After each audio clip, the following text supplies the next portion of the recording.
November 2nd, 1944, 3:47 p.m., somewhere over occupied Czechoslovakia. Lieutenant Bruce Carr's eyes flicked down to the oil pressure gauge. 0. Not low, not dropping. 0. At the same moment, thick black smoke pours out of the cowling of his P-51 Mustang, streaking back along the fuselage like a warning written in fire. The Rolls-Royce Merlin engine screams in protest, metal grinding against metal, parts tearing themselves apart from the inside. 30 seconds ago, Carr was doing what he had done dozens of times before, flying low and fast, leading a strafing run against a German airfield. His .50 caliber machine guns were chewing into parked aircraft, fuel trucks, anything that could burn. Now he is a dead man flying. An 88mm flak shell fragment has ripped through the engine compartment and severed the oil line. Without oil, the Merlin will seize in roughly 90 seconds.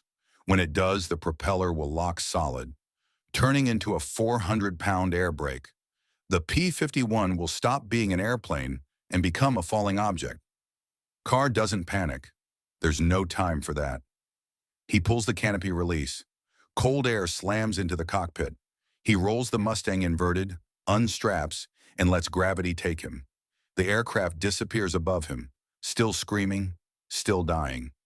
At 8,000 feet, the parachute deploys. Below him stretches enemy territory in every direction. Bruce Carr is 200 miles behind German lines. No radio, no food, no water, no map, no weapon except a .45 pistol with 7 rounds. It's November in Central Europe. Nights drop below freezing. German patrols are everywhere. The statistics are brutal. American pilots shot down over occupied territory have roughly a 23% chance of evading capture and returning to Allied lines. The other 77% spend the rest of the war in prison camps or disappear into unmarked graves. Bruce Carr is about to do something no statistic ever predicted, because 4 days from now, he won't just escape. He will steal one of the most advanced fighter aircraft in the German arsenal and fly it home. A farm boy who learned to fly too early.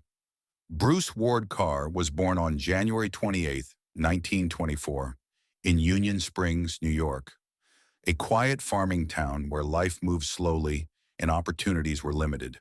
There was nothing remarkable about his childhood, except for one thing. At 15 years old in 1939, Bruce Carr learned how to fly. The year matters. In September of that same year, Germany invaded Poland. World War II began. A 15-year-old farm kid in upstate New York couldn't possibly know that within 5 years he'd be dogfighting over Berlin. But something inside him understood that flying was about to matter more than anything else. Carr didn't learn in a military program. There was no formal flight school. A local crop duster named Earl owned a battered biplane and let the kid take the controls one summer afternoon. That was it. By the time Carr turned 16, he had logged more flight hours than most Army Air Forces cadets would have when they entered training. Flying wasn't just something he did, it was something he understood. From cadet to combat, September 3rd, 1942. Bruce Carr enlisted in the United States Army Air Forces at 18 years old. At aviation cadet training, fate intervenes in an unexpected way. His instructor is Earl, the same man who taught him to fly years earlier. Earl looks at Carr's application, sees 240 logged flight hours, and immediately recommends him for the accelerated program. Carr moves fast. By August 1943, he's a flight officer. By February 1944, he's in England. His unit, the 381st Fighter Squadron, 363rd Fighter Group, 9th Air Force. His aircraft, the P-51 Mustang. The airplane that changed the war. The P-51 Mustang isn't just a fighter, it's a solution. Before it arrived in large numbers, American daylight bombing raids were disasters. In October 1943, the 8th Air Force lost 60 bombers in a single mission over Schweinfurt. Without long-range fighter escort, B-17s and B-20s were defenseless. The Mustang changed everything. With drop tanks, it could fly over 1,600 miles, escorting bombers from England to Berlin and back. It was fast, agile, deadly, and reliable. German pilots called it the long-nosed bastard. Bruce Carr falls in love with it instantly. The cockpit fits him perfectly. The controls feel alive. The power is intoxicating. He names his plane Angel's Playmate, never imagining that before the year is over, he'll be sitting in a cockpit filled with German writing and a swastika on the tail. An ace who ignored the manual car's first combat encounters reveals something unusual. On March 8, 1944, he chases a Bf-109 down to treetop level at over 400 miles per hour. It's reckless, dangerous, against every rule in the book.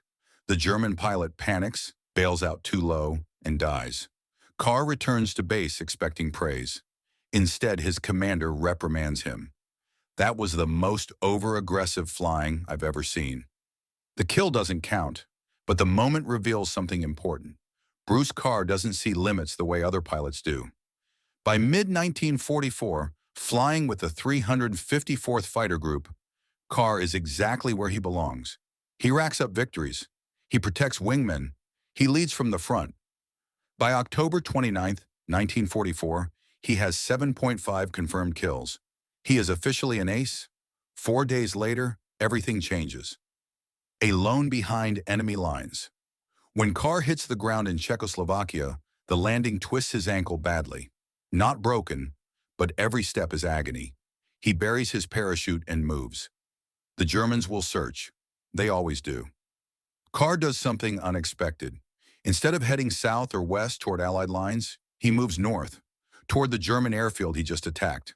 The logic is simple. The enemy will search outward, assuming he's running away. To survive, he needs supplies. The airfield has everything. For 3 days, Carr moves at night, hides by day, drinks from icy streams, and starves.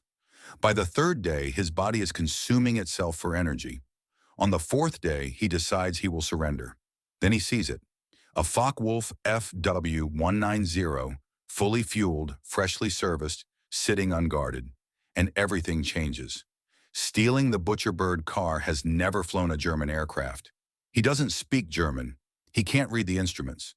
But he understands airplanes, throttle, stick, rudder. Physics doesn't care what language the labels are in.